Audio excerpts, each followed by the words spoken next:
How to use Etsy Coupon Feature 2026. To use the Etsy Coupon feature, first of all, go ahead and launch any web browser of your choice, then head to the Etsy Shop Manager website. Once you're here, log into your account, click on the marketing option from the left-hand navigation menu, then select the sales and discount from the drop-down option.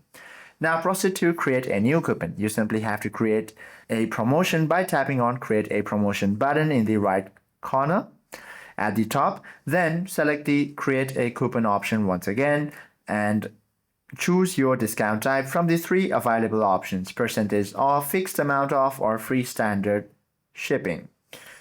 Then configure the coupon rules and durations, set minimums, and also select expirations, name your code, and choose the eligible listings and activate. You simply have to now review scope and review lastly and activate your coupon. You simply have to copy the final link or code string to share in your social media post, email newsletters, or physical thank you cards. Hope this video helps you out a lot. If you have any questions or queries, do comment down below.